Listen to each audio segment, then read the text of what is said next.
Baik, Assalamualaikum warahmatullahi wabarakatuh. Welcome back to my channel, kelas Mr. Iman. Apa kabar rekan-rekan sekalian, teman-teman semuanya? Semoga selalu sehat ya, dan selalu dalam lindungan Allah Subhanahu wa Ta'ala.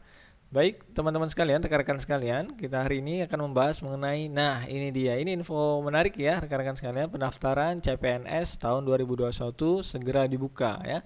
Berikut syarat dokumen tahun ini ya. Nah, jadi ini rekan-rekan sekalian ya, teman-teman semuanya, ini dilansir dari kompas.com ya, dari kompas.com mengenai ya berita tentang pendaftaran CPNS tahun 2021 yang akan segera dibuka dan berikut beberapa syarat dokumen tahun ini ya.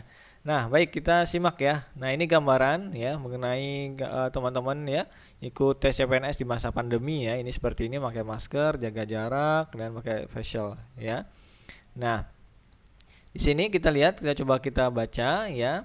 Nah, seleksi penerimaan calon aparatur sipil negara atau ASN, yakni calon pegawai negeri sipil (CPNS) dan pegawai pemerintah dengan perjanjian kerja (PPPK) atau P3K akan dibuka dalam waktu dekat ini. Nah, dalam waktu dekat ini akan dibuka nih teman-teman. Siap-siap ya yang mau daftar ya.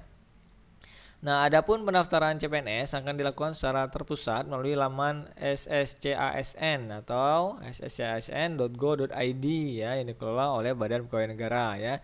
Nanti akan saya tampilkan atau saya cantumkan di deskripsi bawah ya. Nah, kita lihat ya jadwal dan kuota CPNS tahun 2021 ya. Nah, ini jadwal dan kuota CPNS tahun 2021. Kita simak. Nah, sebelumnya disebutkan bahwa pengumuman formasi CPNS tahun 2021 akan dilaksanakan pada akhir Maret ini ya. Nah, pendaftaran akan berlangsung pada April hingga Mei mendatang dan tes akan mulai dilakukan pada Juni 2021. Ya teman-teman ya, disimak ya terus ya. Jadi mulai akhir Maret ini akan ada pengumuman formasi ya. Kemudian pendaftarannya di bulan April dan hingga Mei ya, dan pelaksanaannya tes akan dilakukan bulan Juni ya.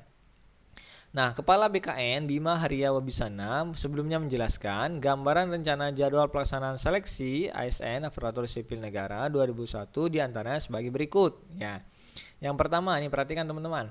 Pendaftaran seleksi sekolah kedinasan 2001 diperkirakan mulai bulan April 2021 ya. Kemudian yang kedua, seleksi PPPK atau P3K guru formasi 1 juta guru diperkirakan dilaksanakan Mei 2021. Nah, bagi teman-teman yang ingin mendaftar menjadi guru, nah ini banyak ya formasinya ya, 1 juta guru ya.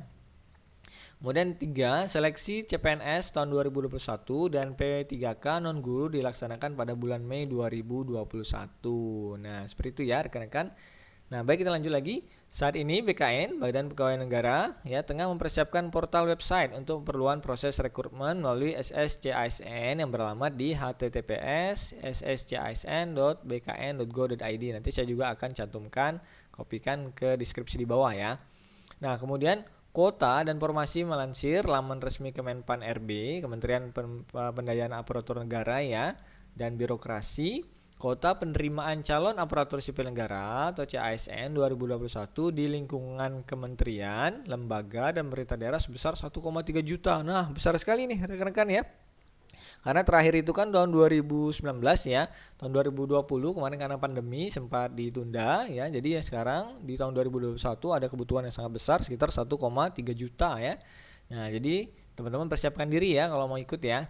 Nah, rincian kuotanya tersebut dari formasi guru P3K 1 juta, kemudian formasi aparatur sipil negara ASN di pemerintah daerah sebesar 189.000. Wow, banyak juga ya.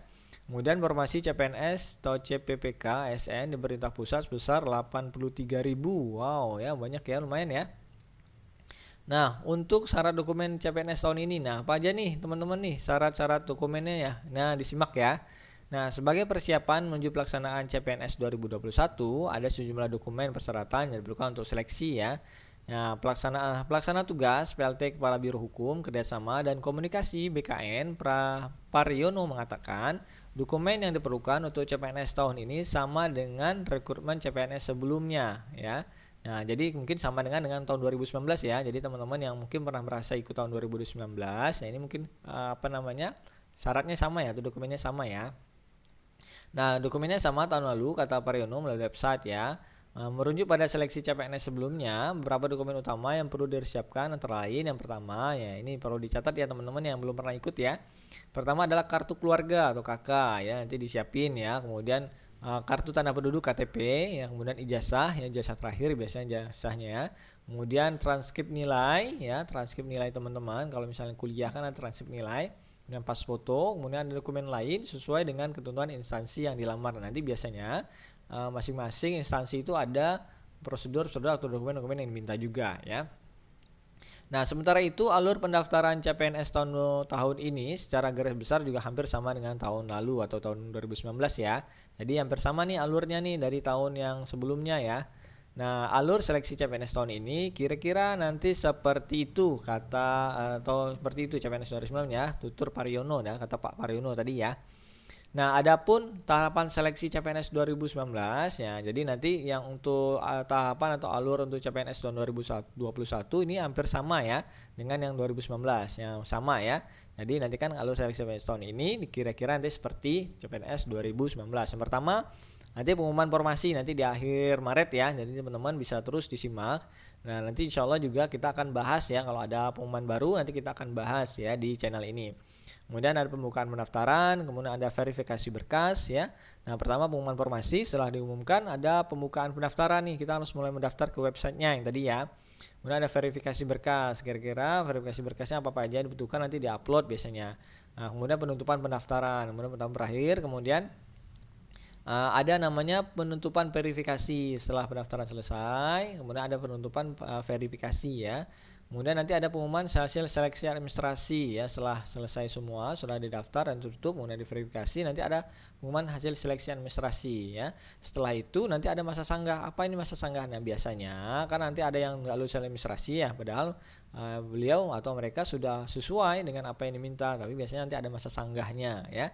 Masa sanggah bahwa misalnya tidak lulus, nanti bisa disanggah bahwa dia sudah sesuai, jadi misalnya bisa diloloskan lagi gitu ya. Kemudian setelah masa sanggah ada namanya pengumuman sanggah ya. Nanti yang sudah disanggah itu kita diumumkan lagi, oh ternyata diterima enggak sanggahan kita. Kalau diterima berarti kita bisa ikut tahap selanjutnya. Nah, kemudian pengumuman pelaksanaan SKD, seleksi kompetisi dasar ya. Biasanya seleksi kompetisi dasar ini ada yang ada berapa ya? Ada berapa tes ya? Ada biasanya nggak salah 3 macam soal ya. 3 macam soal dan itu online ya. Menggunakan CAT ya, Computer Assessment Test ya. Nanti insya Allah akan kita bahas di channel ini mengenai apa aja sih isi dari tes SKD-nya ya. Kemudian pelaksanaan SKD-nya, seleksi kompetisi dasar. Kemudian setelah itu ada pengumuman hasil SKD. Nanti ya orang-orang yang lulus di sini akan diumumin nih. Nah, kemudian setelah lulus SKD ini biasanya ada tahap 2 yaitu pelaksanaan seleksi Ini kan seleksi kompetisi dasar. Nah, ini seleksi kompetisi khusus ya biasanya ya. Pelaksanaan SKB ya, seleksi kompetisi bidang bidang ya. Kompetisi bidang misalnya dia tergantung bidangnya ya, tergantung yang dilamarin juga. Kemudian setelah itu ada namanya integrasi nilai SKD dan SKB. Jadi dua nilainya digabungkan ya, setelah digabungkan.